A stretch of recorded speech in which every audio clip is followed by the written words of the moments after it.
Colonel Aureliano Buendia organized 32 armed uprisings, and he lost them all. He had 17 male children by 17 different women, and they were exterminated one after the other on a single night before the oldest one had reached the age of 35. He survived 14 attempts on his life, 73 ambushes, and a firing squad. He lived through a dose of strychnine in his coffee that was enough to kill horses. He refused the Order of Merit, which the President of the Republic awarded him. He rose to be Commander-in-Chief of the Revolutionary Forces, with jurisdiction and command from one border to the other, and the man most feared by the government, but he never let himself be photographed. He declined the lifetime pension offered him after the war, and until old age he made his living from the little goldfishes that he manufactured in his shop in Macondo. Although he always fought at the head of his men, the only wound that he received was the one he gave himself after signing the Treaty of Neerlandia, which put an end to almost 20 years of civil war. He shot himself in the chest with a pistol, and the bullet came out through his back without damaging any vital organ. The only thing left of all that was a street that bore his name in Macondo. And yet, as he declared a few years before he died of old age, he had not expected any of that on the dawn he left with his 21 men to join the forces of General Victorio Medina. "We leave Macondo in your care," was all that he said to Arcadio before leaving. "We leave it to you in good shape. Try to have it in better shape when we return." Arcadio gave a very personal interpretation to the instructions. He invented a uniform with the braid and epaulets of a marshal, inspired by the prince in one of Melquiades' books, and around his waist he buckled the saber with gold tassels that had belonged to the executed captain. He set up the 2 artillery pieces at the entrance to town, put uniforms on his former pupils who had been aroused by his fiery proclamations, and let them wander through the streets armed in order to give outsiders an impression of invulnerability. It was a double-edged deception, for the government did not dare attack the place for 10 months, but when it did, it unleashed such a large force against it that resistance was liquidated in a half hour. From the first day of his rule, Arcadio revealed his predilection for decrees. He would read as many as 4 a day in order to decree and institute everything that came into his head. He imposed obligatory military service for men over 18, declared to be public property any animals walking the streets after 6 in the evening, and made men who were over age wear red armbands. He sequestered Father Nicanor in the parish house under pain of execution, and prohibited him from saying Mass or ringing the bells unless it was for a liberal victory. In order that no one would doubt the severity of his aims, he ordered a firing squad organized in the square and had it shoot at a scarecrow. At first, no one took him seriously. They were, after all, school children playing at being grown-ups. But one night, when Arcadio went into Catarino's store, the trumpeter in the group greeted him with a fanfare that made the customers laugh, and Arcadio had him shot for disrespect for the authorities. People who protested were put on bread and water with their ankles in a set of stocks that he had set up in a schoolroom. "You murderer!" Ursula would shout at him every time she learned of some new arbitrary act. "When Aureliano finds out, he's going to shoot you, and I'll be the first one to be glad." But it was of no use. Arcadio continued tightening the tourniquet with unnecessary rigor until he became the cruelest ruler that Macondo had ever known. "Now let them suffer the difference," Don Apolinar Moscote said on one occasion. "This is the liberal paradise." Arcadio found out about it. At the head of a patrol, he assaulted the house, destroyed the furniture, flogged the daughters, and dragged out Don Apolinar Moscote. When Ursula burst into the courtyard of headquarters, after having gone through the town shouting shame and brandishing with rage a pitch-covered whip, Arcadio himself was preparing to give the squad the command to fire. "I dare you to, bastard," Ursula shouted. Before Arcadio had time to react, she let go with the first blow of the lash. "I dare you to, murderer," she shouted. "And kill me too, son of an evil mother. That way I won't have the eyes to weep for the shame of having raised a monster." Whipping him without mercy, she chased him to the back of the courtyard, where Arcadio curled up like a snail in its shell. Don Apolinar Moscote was unconscious, tied to the post where previously they had had the scarecrow that had been cut to pieces by shots fired in fun. The boys in the squad scattered, fearful that Ursula would go after them too, but she did not even look at them. She left Arcadio with his uniform torn, roaring with pain and rage, and she untied Don Apolinar Moscote and took him home. Before leaving the headquarters, she released the prisoners from the stocks. From that time on, she was the one who ruled in town. She reestablished Sunday Mass, suspended the use of red armbands, and abrogated the harebrained decrees. But in spite of her strength, she still wept over her unfortunate fate. She felt so much alone that she sought the useless company of her husband, who had been forgotten under the chestnut tree. "Look what we've come to," she would tell him as the June rains threatened to knock the shelter down. "Look at the empty house, our children scattered all over the world, and the two of us alone again, the same as in the beginning."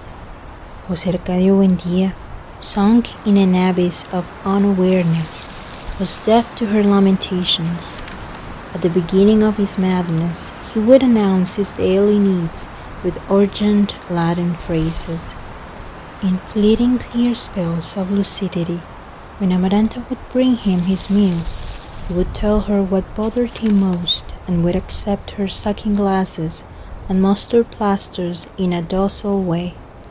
But at the time when Ursula went to lament by his side, he had lost all contact with reality. She would bathe him bit by bit as he sat on his stool while she gave him news of the family. "Aureliano went to war more than 4 months ago, and we haven't heard anything about him," she would say, scrubbing his back with a soaked brush. "José Arcadio came back a big man, taller than you, and all covered with needlework, but he only brought shame to our house." She thought she noticed, however, that her husband would grow sad with the bad news. Then she decided to lie to him. "You won't believe what I'm going to tell you," she said as she threw ashes over his excrement in order to pick it up with a shovel. "God willed that José Arcadio and Rebecca should get married, and now they're very happy." She got to be so sincere in the deception that she ended up by consoling herself with her own lies. "Arcadio is a serious man now," she said, "and very brave, and a fine-looking young man with his uniform and saber." It was like speaking to a dead man, for José Arcadio Buendía was already beyond the reach of any worry. But she insisted. He seemed so peaceful, so indifferent to everything that she decided to release him. He did not even move from his stool. He stayed there, exposed to the sun and the rain, as if the thongs were unnecessary for a dominion superior to any visible bond kept him tied to the trunk of the chestnut tree. Toward August, when winter began to last forever, Ursula was finally able to give him a piece of news that sounded like the truth. "Would you believe it that good luck is still pouring down on us?" she told him. "Amaranta and the pianola Italian are going to get married." Amaranta and Pietro Crespi had, in fact, deepened their friendship, protected by Ursula, who this time did not think it necessary to watch over the visits. It was a twilight engagement. The Italian would arrive at dusk with a gardenia in his buttonhole, and he would translate Petrarch's sonnets for Amaranta. They would sit on the porch, suffocated by the oregano and the roses, he reading and she sewing lace cuffs, indifferent to the shocks and bad news of the war, until the mosquitoes made them take refuge in the parlor. Amaranta's sensibility, her discreet but enveloping tenderness, had been weaving an invisible web around her fiancé, which he had pushed aside materially with his pale and ringless fingers in order to leave the house at 8 o'clock. They had put together a delightful album with the postcards that Pietro Crespi received from Italy. They were pictures of lovers in lonely parks, with vignettes of hearts pierced with arrows and golden ribbons held by doves. "I've been to this park in Florence," Pietro Crespi would say, going through the cards. "A person can put out his hand and the birds will come to feed." Sometimes, over a watercolor of Venice, nostalgia would transform the smell of mud and putrefying shellfish of the canals into the warm aroma of flowers. Amaranta would sigh, laugh, and dream of a second homeland, of handsome men and beautiful women who spoke a childlike language, with ancient cities of whose past grandeur only the cats among the rubble remained. After crossing the ocean in search of it, after having confused passion with the vehement stroking of Rebecca, Pietro Crespi had found love. Happiness was accompanied by prosperity. His warehouse at that time occupied almost a whole block, and it was a hothouse of fantasy, with reproductions of the bell tower of Florence that told time with a concert of carillons, and music boxes from Sorrento and compacts from China that sang five-note melodies when they were opened, and all the musical instruments imaginable and all the mechanical toys that could be conceived. Bruno Crespi, his younger brother, was in charge of the store because Pietro Crespi barely had enough time to take care of the music school. Thanks to him, the street of the Torques, with its dazzling display of knickknacks, became a melodic oasis where one could forget Arcadius' arbitrary acts and the distant nightmare of the war. When Ursula ordered the revival of Sunday Mass, Pietro Crespi donated a German harmonium to the church, organized a children's chorus, and prepared a Gregorian repertory that added a note of splendor to Father Nicanor's quiet rite. No one doubted that he would make Amaranta a fortunate mate, not pushing their feelings, letting themselves be borne along by the natural flow of their hearts. They reached a point where all that was left to do was set a wedding date. They did not encounter any obstacles. Ursula accused herself inwardly of having twisted Rebecca's destiny with repeated postponements, and she was not about to add more remorse.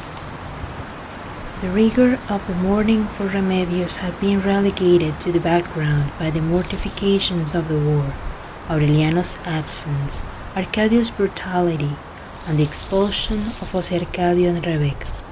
With the imminence of the wedding, Pietro Crespi had hinted that Aureliano José, in whom he had stirred up a love that was almost filial, would be considered their oldest child.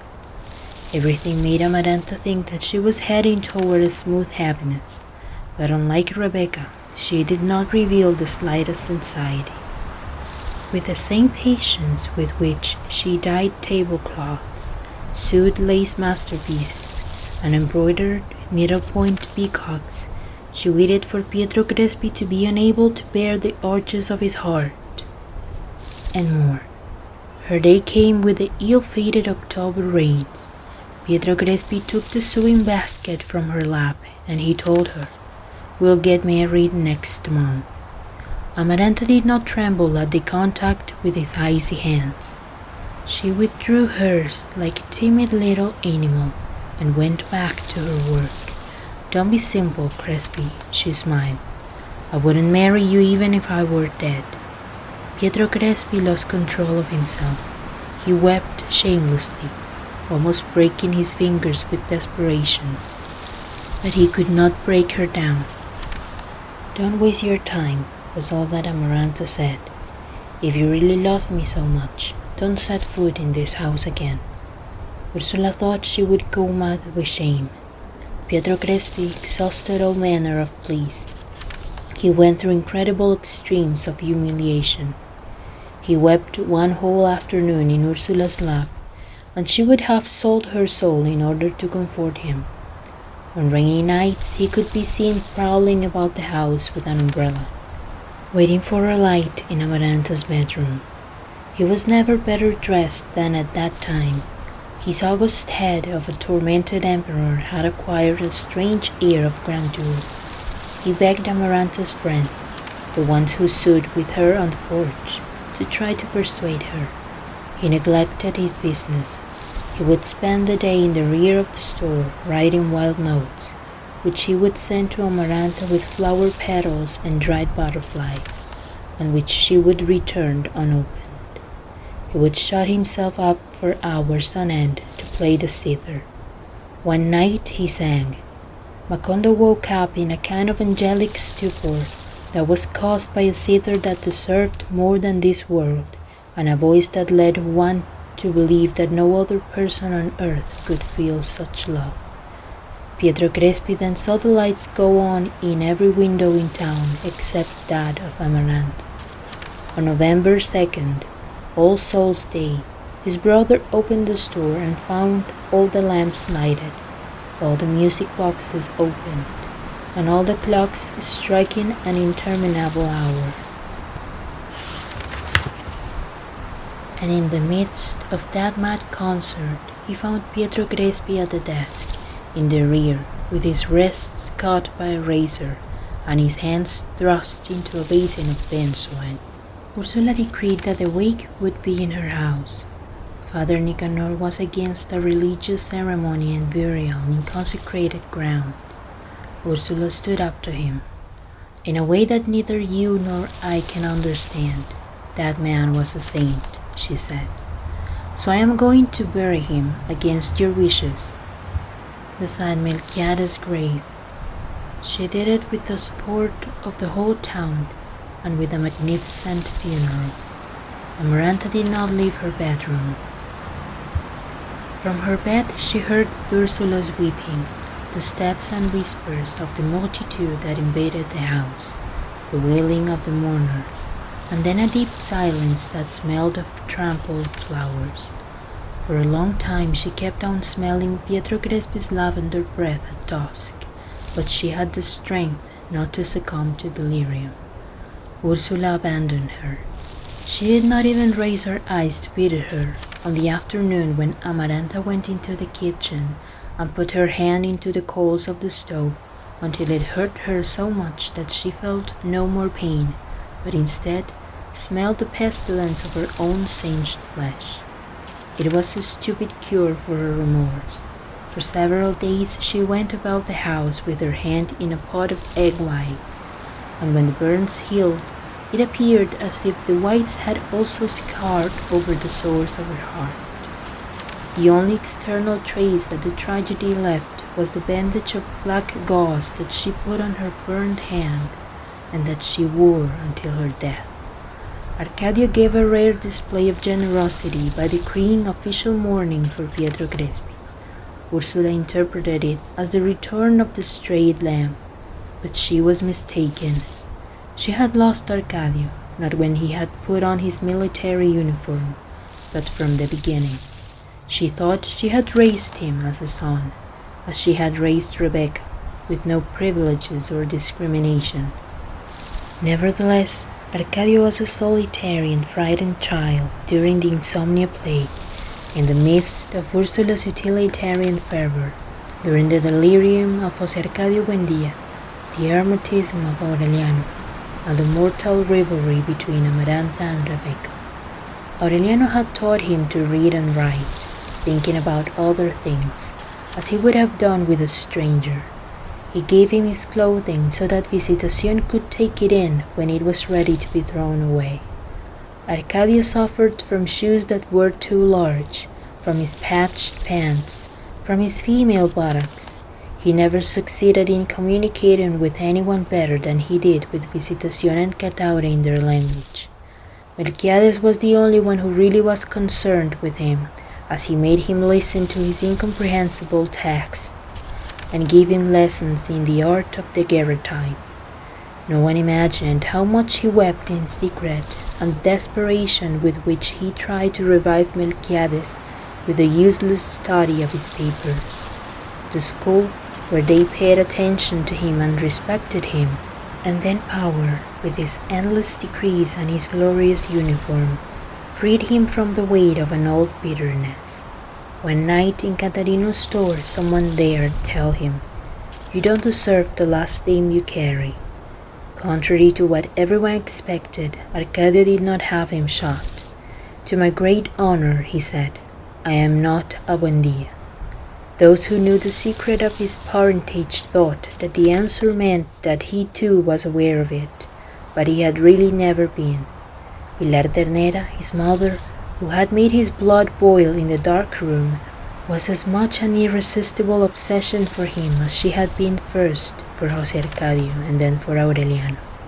In spite of her having lost her charms and the splendor of her laugh, he sought her out and found her by the trail of her smell of smoke. A short time before the war, one noon when she was later than usual in coming for her younger son at school, Arcadio was waiting for her in the room where he was accustomed to take his siesta and where he later set up the stocks. While the child played in the courtyard, he waited in his hammock, trembling with anxiety, knowing that Pilar Ternera would have to pass through there. She arrived. Arcadio grabbed her by the wrist and tried to pull her into the hammock. I can't, Pilar Ternera said in horror. "You can't imagine how much I would like to make you happy, but as God is my witness, I can't." Arcadio took her by the waist with his tremendous hereditary strength, and he felt the world disappear with the contact of her skin. "Don't play the saint," he said. "After all, everybody knows that you're a whore." Pilar overcame the disgust that her miserable fate inspired in her. "The children will find out," she murmured. "It will be better if you leave the bar of the door tonight." Arcadio waited for her that night, trembling with fever in his hammock. He waited without sleeping, listening to the aroused crickets in the endless hours of early morning, and the implacable telling of time of the curlews, more and more convinced that he had been deceived. Suddenly, when anxiety had broken down into rage, the door opened. A few months later, facing the firing squad, Arcadio would relieve the wandering steps in the classroom, the stumbling against benches, and finally the bulk of a body in the shadows of the room and the breathing of air that was pumped by a heart that was not his. He stretched out his hand and found another hand with 2 rings on the same finger, about to go astray in the darkness. He felt the structure of the veins, the pulse of its misfortune, and felt the damp palm with a lifeline cut off at the base of the thumb by the claws of death. Then he realized that this was not the woman he was waiting for, because she did not smell of smoke but of flower lotion, and she had inflated, blind breasts with nipples like a man's, a sex as stony and round as a knot, and the chaotic tenderness of excited inexperience. She was a virgin, and she had the unlikely name of Santa Sofía de la Piedad. Pilar Ternera had paid her 50 pesos, half of her life savings, to do what she was doing.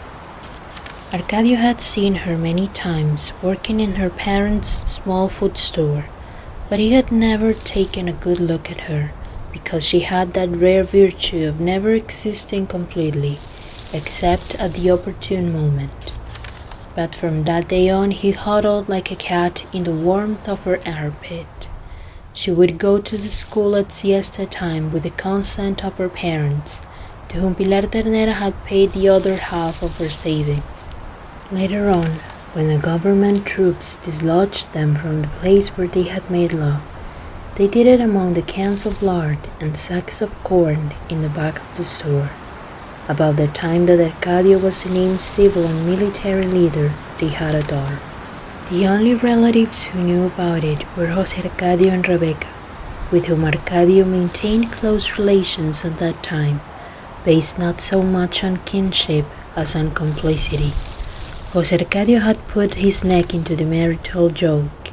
Rebecca's firm character, the voracity of her stomach, her tenacious ambition absorbed the tremendous energy of her husband, who had been changed from a lazy woman-chasing man into an enormous work animal. They kept a clean and neat house.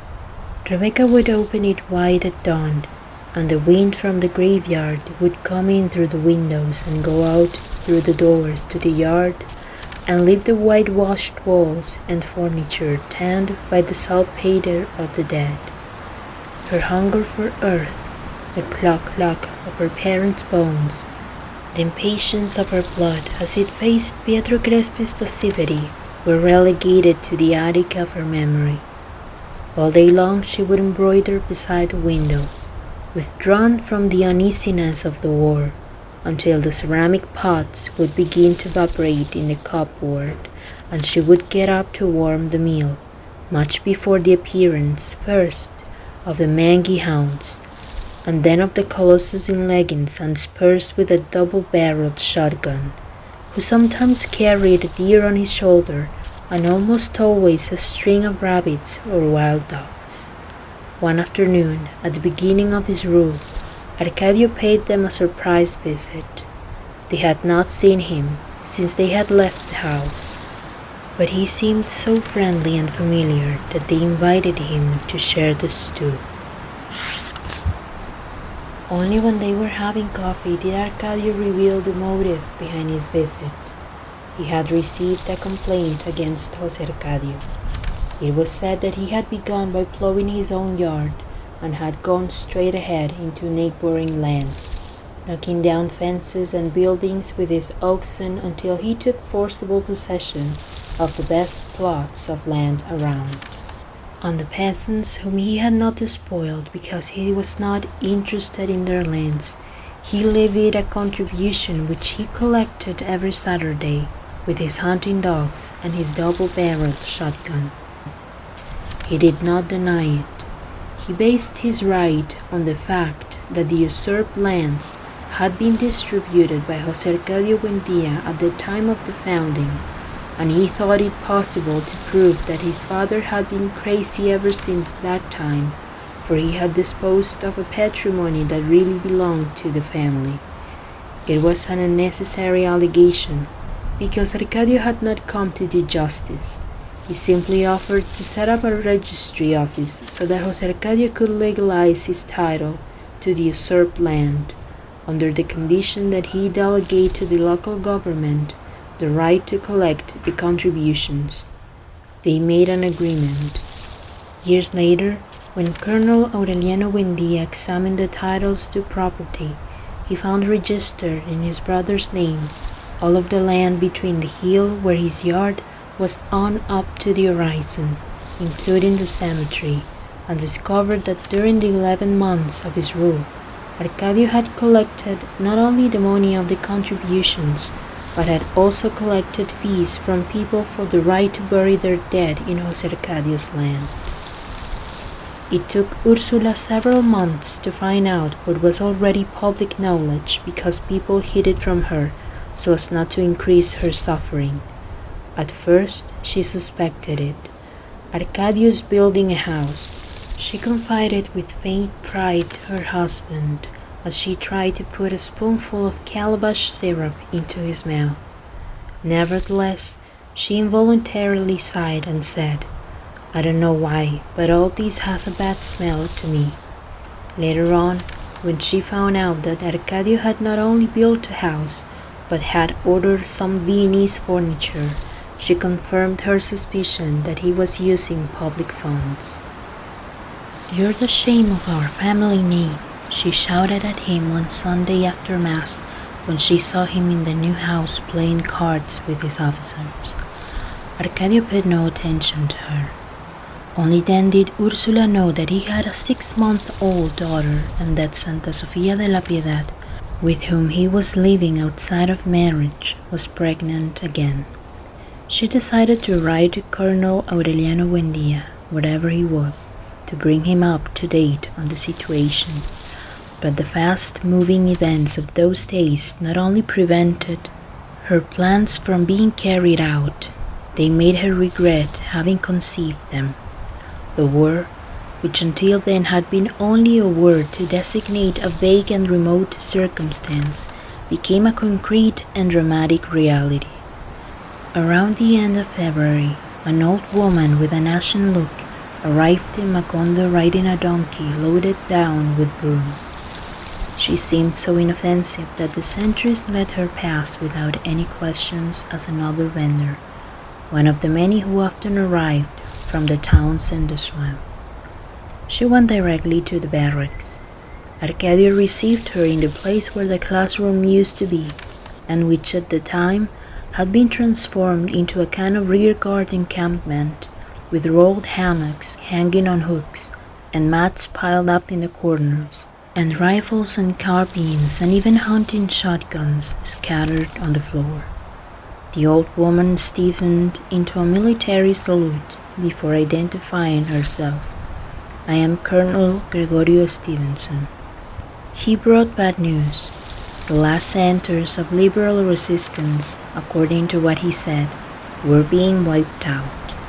Colonel Aureliano Buendia, whom he had left fighting in retreat near Rio Hacha, had given him a message for Arcadio. He should surrender the town without resistance on the condition that the lives and property of liberals would be respected. Arcadio examined that strange messenger, who could have been a fugitive grandmother, with a look of pity. "You have brought something in writing, naturally," he said. "Naturally," the misery answered. "I have brought nothing of the sort. It's easy to understand that under the present circumstances a person can't carry anything that would compromise him." As he was speaking, he reached into his bodice and took out a small goldfish. "I think that this will be sufficient," he said. Arcadio could see that indeed it was one of the little fishes made by Colonel Aureliano Buendia, but anyone could have bought it before the war or stolen it, and it had no merit as a safe conduct pass. The messenger went to the extreme of violating a military secret so that they would believe his identity. He revealed that he was on a mission to Curaçao, where he hoped to recruit exiles from all over the Caribbean and acquire arms and supplies sufficient to attempt a landing at the end of the year. With faith in that plan, Colonel Aureliano Buendia was not in favor of any useless sacrifices at that time. But Arcadio was inflexible. He had the prisoner put into the stocks until he could prove his identity, and he resolved to defend the town to the death. He did not have long to wait. The news of the liberal defeat was more and more concrete. Toward the end of March, before a dawn of premature rain, the tense calm of the previous weeks was abruptly broken by the desperate sounds of a cornet and a cannon shot that knocked down the steeple of the church. Actually, Arcadio's decision to resist was madness. He had only 50 poorly armed men with a ration of 20 cartridges apiece, but among them his former pupils, excited by the high-sounding proclamations, the determination reigned to sacrifice their skins for a lost cause. In the midst of the tramping of boots, contradictory commands, cannon shots that made the earth tremble, wild shooting, and the senseless sound of cornets, the supposed Colonel Stevenson managed to speak to Arcadio. "Don't let me undergo the indignity of dying in the stocks in these women's clothes," he said to him. "If I have to die, let me die fighting." He succeeded in convincing him. Arcadio ordered them to give him a weapon and 20 cartridges, and he left him with 5 men to defend headquarters while he went off with his staff to head up the resistance. He did not get to the road to the swamp. The barricades had been broken and the defenders were openly fighting in the streets, first until they used up their ration of rifle bullets, and then with pistols against rifles, and finally hand to hand. With the imminence of defeat, some women went into the street armed with sticks and kitchen knives. In that confusion, Arcadio found Amaranta, who was looking for him like a mad woman, in her nightgown and with 2 old pistols that had belonged to José Arcadio Buendía. He gave his rifle to an officer who had been disarmed in the fight, and escaped with Amaranta through a nearby street to take her home. Ursula was in the doorway waiting, indifferent to the cannon shots that had opened up a hole in the front of the house next door.